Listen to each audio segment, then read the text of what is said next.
Hi friends, ನಮಸ್ಕಾರ. Welcome back to our channel.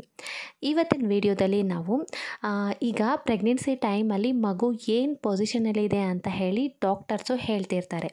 So ಮಗು ಯಾವ ಪೊಸಿಷನಲ್ಲಿದ್ದರೆ ನಿಮಗೆ ನಾರ್ಮಲ್ ಡೆಲಿವರಿಗೆ ತುಂಬ ಸೇಫ್ ಆಗಿರುತ್ತೆ ಮತ್ತು ಯಾವ ಪೊಸಿಷನಲ್ಲಿದ್ದರೆ ಬೆಸ್ಟ್ ಅಂತ ಹೇಳಿ ತಿಳ್ಕೊಳ್ಳೋಣ. ಸೊ ಇದು ನಿಮಗೆ ಹೇಗೆ ಗೊತ್ತಾಗುತ್ತೆ ಅಂತ ಹೇಳಿದ್ರೆ, ಡಾಕ್ಟರ್ಸು ಸ್ಕ್ಯಾನ್ ಮಾಡಿದಾಗ ನಿಮ್ಮ ಸ್ಕ್ಯಾನ್ ರಿಪೋರ್ಟಲ್ಲಿ ಮೆನ್ಷನ್ ಮಾಡಿರ್ತಾರೆ ಬೇಬಿ ಯಾವ ಪೊಸಿಷನಲ್ಲಿದೆ ಅಂತ ಹೇಳಿ. ಸೊ ಇದರಲ್ಲಿ ನೀವು ಈಸಿಯಾಗಿ ಸ್ಕ್ಯಾನ್ ರಿಪೋರ್ಟ್ ನೋಡಿ ತಿಳ್ಕೊಬೋದು ಮಗು ಯಾವ ಪೊಸಿಷನಲ್ಲಿದೆ ಅಂತ ಹೇಳಿ. ನೆಕ್ಸ್ಟು ಮಗು ಒಂದೇ ಪೊಸಿಷನಲ್ಲಿ ಇರುತ್ತೆ ಅಂತ ಹೇಳಿದ್ರೆ ಇಲ್ಲ, ಮಗು ಬೆಳೀತಾ ಬೆಳೀತಾ ಪೊಸಿಷನ್ ಅನ್ನೋದು ಚೇಂಜ್ ಮಾಡ್ತಿರುತ್ತೆ. ಈಗ 3rd ಮಂತ್ ಸ್ಕ್ಯಾನಲ್ಲಿ ಒಂದು ಪೊಸಿಷನ್ ಇದ್ದರೆ 5th ಮಂತ್ ಸ್ಕ್ಯಾನಲ್ಲಿ ಇನ್ನೊಂದು ಪೊಸಿಷನಲ್ಲಿ ಇರುತ್ತೆ. ಈ ರೀತಿ ಮಗು ಬೆಳೀತಾ ಬೆಳೀತಾ ಪೊಸಿಷನ್ ಅನ್ನೋದು ಪ್ರತಿ ಸಲ ಚೇಂಜ್ ಆಗ್ತಿರುತ್ತೆ. ಕೆಲವ್ರಿಗೆ ಮಾತ್ರ ಒಂದೇ ಪೊಸಿಷನಲ್ಲಿರೋ ಚಾನ್ಸಸ್ಸೂ ಇರುತ್ತೆ. ಸೊ ಕೆಲವೊಂದು ಪೊಸಿಷನಲ್ಲಿ ಇದ್ದಾಗ ಮಾತ್ರ ನಾರ್ಮಲ್ ಡೆಲಿವರಿ ಅನ್ನೋದು ತುಂಬ ಸುಲಭವಾಗಿ ಆಗ್ತಿರತ್ತೆ. ಅದೆಲ್ಲ ಈ ವಿಡಿಯೋದಲ್ಲಿ ಡೀಟೇಲ್ಡಾಗಿ ತಿಳ್ಕೊಳ್ಳೋಣ. ಸೊ ಮಗು ಪೊಸಿಷನಲ್ಲಿ ಮುಖ್ಯವಾಗಿ 3 ಹೇಳ್ತಿರ್ತಾರೆ. ಅದೇನು ಅಂತ ಹೇಳಿದ್ರೆ, ಮೊದಲನೇದಾಗಿ ಮಗು ಅಡ್ಡ ಇದೆ ಅಂದರೆ ಟ್ರಾನ್ಸ್ವರ್ಸ್ ಪೊಸಿಷನ್ ಅಂತ ಹೇಳ್ತಾರೆ. ಇನ್ನೊಂದು ಬಂದು ಬ್ರೀಚ್ ಪೊಸಿಷನ್ ಅಂತ ಹೇಳ್ತಾರೆ. ನೆಕ್ಸ್ಟ್ ಪೊಸಿಷನ್ ಏನು ಅಂತ ಹೇಳಿದ್ರೆ ಸೆಫಾಲಿಕ್ ಅಥವಾ ವೆರ್ಟೆಕ್ಸ್ ಪೊಸಿಷನ್ ಅಂತ ಹೇಳ್ತಾರೆ. ಸೊ ಇದರಲ್ಲಿ ಮೊದಲನೇದಾಗಿ ಬ್ರೀಚ್ ಪೊಸಿಷನ್ ಅಂತ ಹೇಳಿದ್ರೆ ಮಗು ತಲೆ ಮೇಲ್ಗಡೆ ಇರುತ್ತೆ, ಕಾಲಿನ ಭಾಗ ಕೆಳಗಡೆ ಸರ್ವಿಕ್ಸ್ ಕಡೆ ಅಂದರೆ ಮಗು ಹೊರಗಡೆ ಬರುತ್ತಲ್ವ ಆ ಕಡೆ ಇರೋದನ್ನು ಬ್ರೀಚ್ ಪೊಸಿಷನ್ ಅಂತ ಹೇಳ್ತಾರೆ. ಇದರಲ್ಲಿ ನಮಗೆ complete breach, incomplete breach, frank breach ಅಂತ ಇರುತ್ತೆ. ಸೊ ಅದರಲ್ಲಿ ಮಗು ಕಾಲು ಮಾತ್ರ ಸ್ವಲ್ಪ ಕೆಳಗಡೆ ಇದ್ದರೆ ಅದನ್ನು ಫೂಟ್ಲಿಂಗ್ ಅಂತಾರೆ. ಮಗು ತಲೆ ಹತ್ರನೇ ಕಾಲಿದ್ರೆ ಅದನ್ನ ಫ್ರ್ಯಾಂಕ್ ಅಂತ ಹೇಳ್ತಾರೆ. ಸೊ ನಾರ್ಮಲ್ ಆಗಿದ್ದರೆ ಅದನ್ನ ಬ್ರೀಚ್ ಪೊಸಿಷನ್ ಅಂತ ಹೇಳ್ತಾರೆ. ಸೊ ಈ ರೀತಿ ಬ್ರೀಚ್ ಪೊಸಿಷನಲ್ಲಿ ಅಂದರೆ ಮಗು ತಲೆ ಮೇಲ್ಗಡೆ ಇರುತ್ತೆ, ಕಾಲು ಬಂದು ನಮ್ಮ ಸರ್ವಿಕ್ಸ್ ಹತ್ರ ಇರುತ್ತೆ.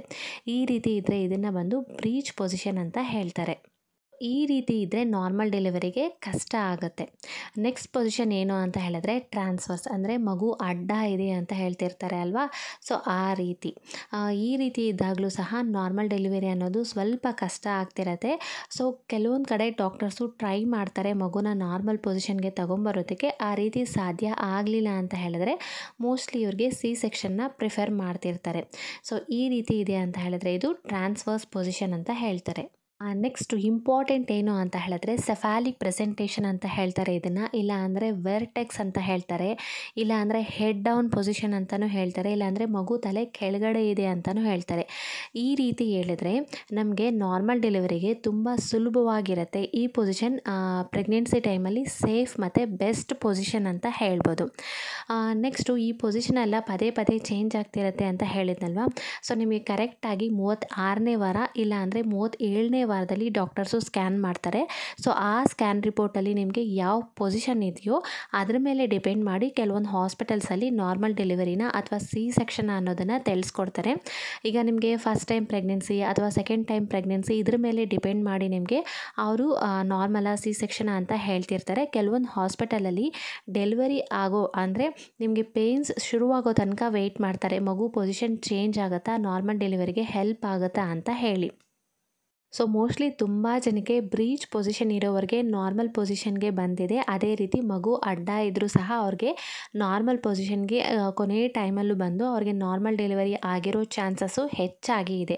ಸೊ ನೀವು ಚೆನ್ನಾಗಿ ನೀರು ಕುಡಿದು ವಾಕಿಂಗ್ ಮಾಡ್ತಾ ಇರಬೇಕು. ಡಾಕ್ಟರ್ ಏನು ಹೇಳಿದ್ರೆ ಅದನ್ನು ಕರೆಕ್ಟಾಗಿ ಫಾಲೋ ಮಾಡಿದ್ರೆ ಸಾಕಾಗುತ್ತೆ. ಈ ವಿಡಿಯೋ ಇಷ್ಟ ಆಗಿದ್ರೆ ಲೈಕ್ ಮಾಡ್ಕೊಳ್ಳಿ, ಚಾನಲ್ಗೆ ಸಬ್ಸ್ಕ್ರೈಬ್ ಮಾಡಿಕೊಂಡು ಬೆಲ್ ಐಕಾನ್ನ ಕ್ಲಿಕ್ ಮಾಡಿ. Thank you.